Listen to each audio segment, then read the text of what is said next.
അയ്യപ്പൻകോവിൽ ആലടി ആശുപത്രി തുടർച്ചയായി 3 ദിവസം അടച്ചിട്ട സംഭവത്തിൽ നഴ്സിനെ സ്ഥലം മാറ്റി. ജില്ലാ മെഡിക്കൽ ഓഫീസർ രണ്ടാമതും ഉത്തരവിറക്കിയതോടെയാണ് നഴ്സ് സ്ഥലം മാറുവാൻ തയ്യാറായത്.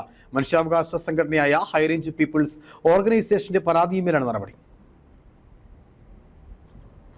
HPO എന്ന സംഘടന നൽകിയ പരാതിയിൽ DMO നേരിട്ട് അന്വേഷണം നടത്തി ആശുപത്രി അടച്ചിട്ട സംഭവം ശരിയാണെന്ന് കണ്ടെത്തുകയായിരുന്നു. കുറ്റക്കാരെന്ന് കണ്ടെത്തിയ മെഡിക്കൽ ഓഫീസറുടെ ചുമതല ഇതേ ആശുപത്രിയിലെ ജൂനിയർ ഡോക്ടർക്ക് നൽകാനും നഴ്സ് അജിത ടി ജോർജിനെ കട്ടപ്പന താലൂക്ക് ആശുപത്രിയിലേക്ക് സ്ഥലം മാറ്റിയും ഉത്തരവ് 1.5 മാസം മുമ്പ് ഇറക്കിയിരുന്നു. എന്നാൽ DMOയുടെ ഉത്തരവിന് പുല്ലുവില നൽകിയാണ് അജിത പി ജോർജ് സ്ഥലം മാറാതിരുന്നത്. മെഡിക്കൽ ഓഫീസറുടെ കാര്യത്തിൽ അന്ന് തന്നെ നടപടി ഉണ്ടാവുകയും ചെയ്തു. എന്നാൽ നഴ്സിന്റെ സ്ഥലം മാറ്റം നടപ്പിലായില്ല. ഭരണകക്ഷിയുടെയും ഇടതു സംഘടനയുടെയും ശക്തമായ സമ്മർദ്ദത്തെ തുടർന്നാണ് നഴ്സിനെ സ്ഥലം മാറ്റാതിരുന്നത്. പലതവണ HPO ആരോഗ്യവകുപ്പിൽ പരാതി അറിയിച്ചിട്ടും സ്ഥലം മാറ്റം ഉണ്ടായില്ല. 30 ഭാരവാഹികൾ DMOയെ നേരിട്ട് കണ്ട് പ്രതിഷേധം അറിയിക്കുകയും പ്രത്യക്ഷ സമരം നടത്തുമെന്ന് അറിയിക്കുകയും ചെയ്തു. തുടർന്നാണ് നഴ്സിനെ മറിയൂർ PHCയിലേക്ക് സ്ഥലം മാറ്റിയും ആലടിയിലേക്ക് കാഞ്ചാറ്റിൽ നിന്ന് പുതിയ നഴ്സിനെ നിയമിച്ചും 31 തന്നെ